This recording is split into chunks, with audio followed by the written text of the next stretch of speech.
Ah bah voilà. Pour débuter la préparation de la montgolfière, on y installe le brûleur, les bouteilles de gaz et les appareils de vol, l'altimètre et le variomètre.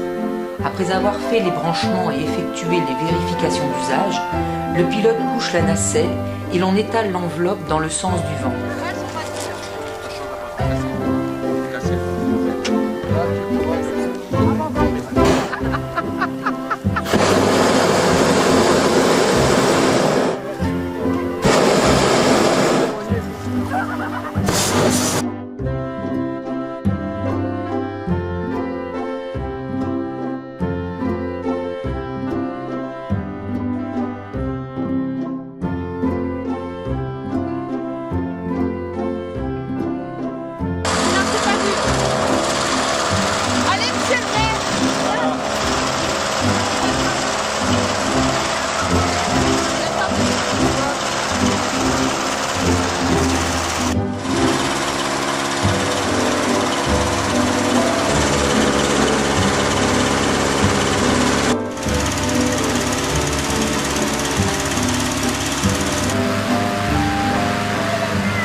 Pour effectuer un vol en montgolfière, l'atmosphère doit être stable, vent faible, pas de précipitation, ciel dégagé et de température modérée. Un vol n'est possible qu'en atmosphère calme, c'est-à-dire quelques heures après le lever du soleil ou quelques heures avant son coucher.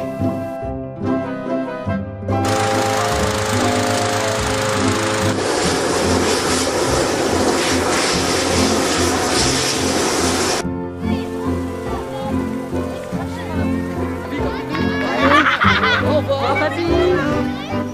Au revoir.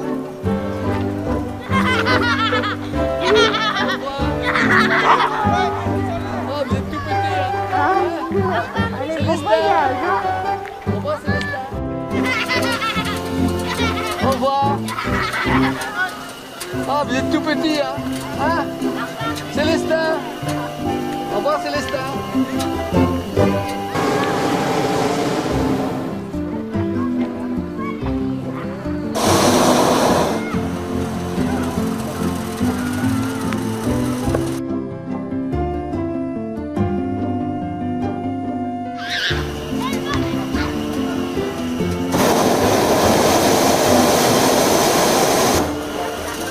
On est combien, 50 mètres d'auteur? 35.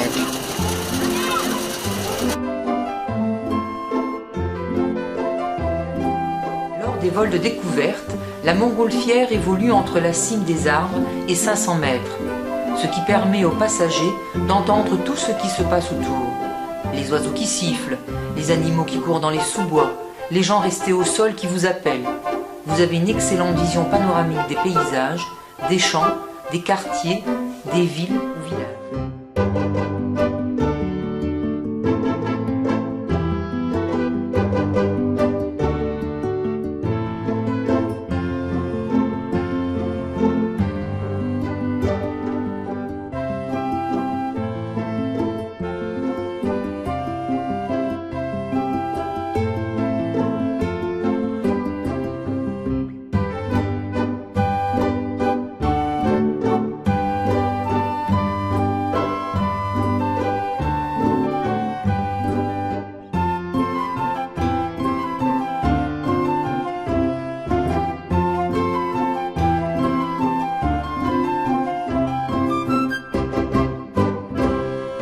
Le ballon est libre comme l'air, poussé par le vent.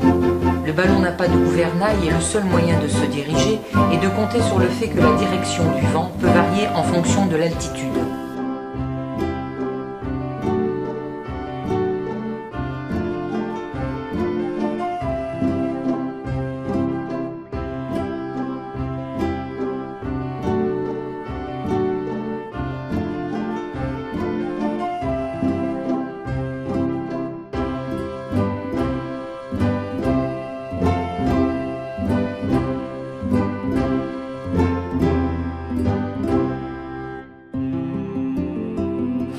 jamais une notion de vitesse parce que déjà on monte, on a le parallaxe qui fait que c'est un petit peu différent.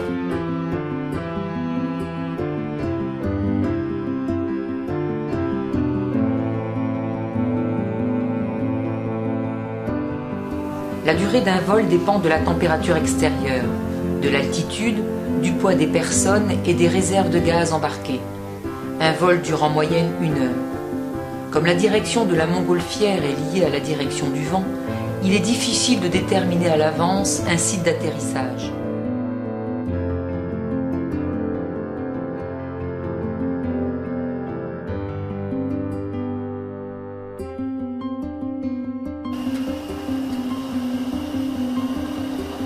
Donc là, on est à combien d'altitude, Bruno?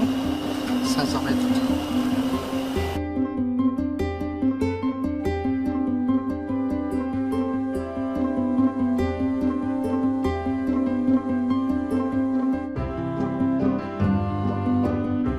C'est au pilote de décider à quel endroit et à quel moment il est nécessaire d'atterrir. Par vent faible, il est possible de se poser en toute légèreté, le ballon restant debout. En revanche, lorsque le vent atteint une certaine force, un atterrissage traîné, un peu moins confortable, est inévitable. La nacelle rebondit, se couche et traîne sur plusieurs mètres avant de s'immobiliser. Il n'y a rien de dangereux dans tout cela si l'on s'agrippe bien aux poignées situées dans la nacelle.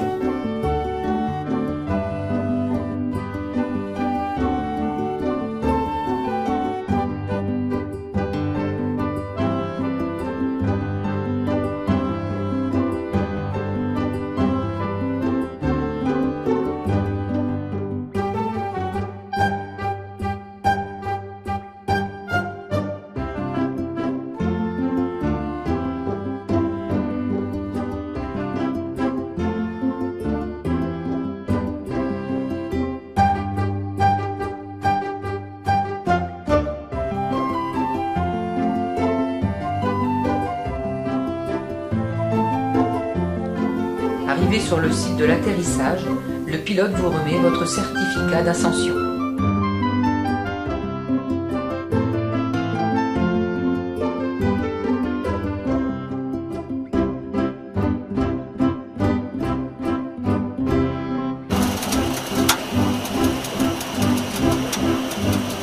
Là, j'arrive à avoir les 3 voitures et puis l'ombre du ballon.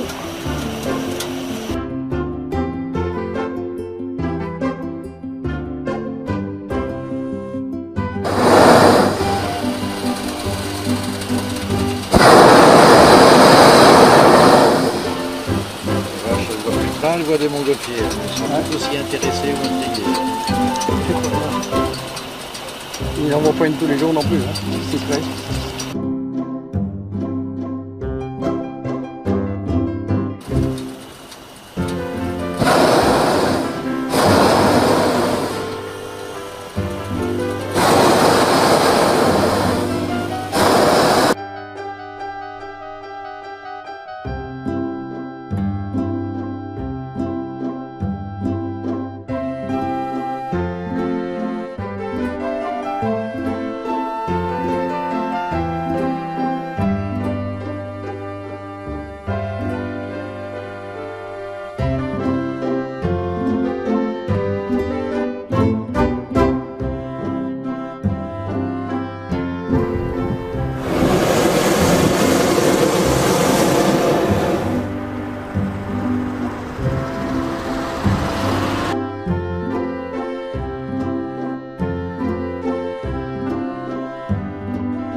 est sur le territoire de où?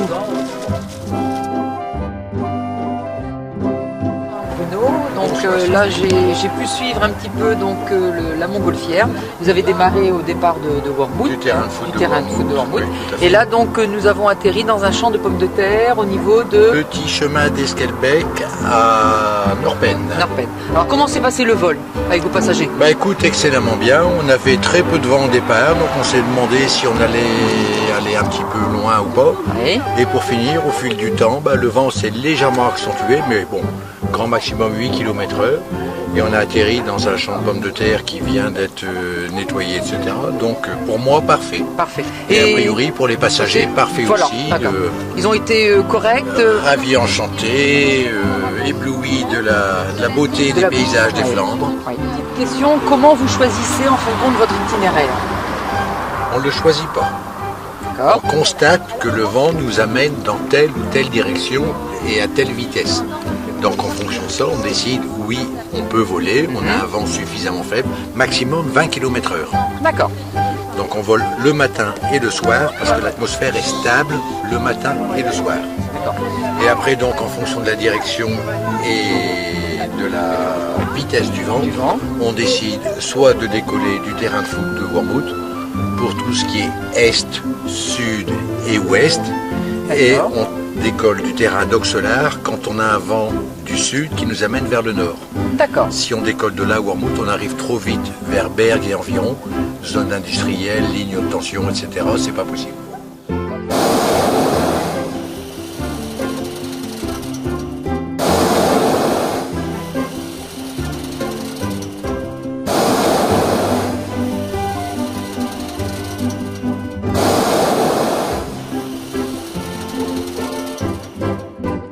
Le bêtisier. Recommence l'interview.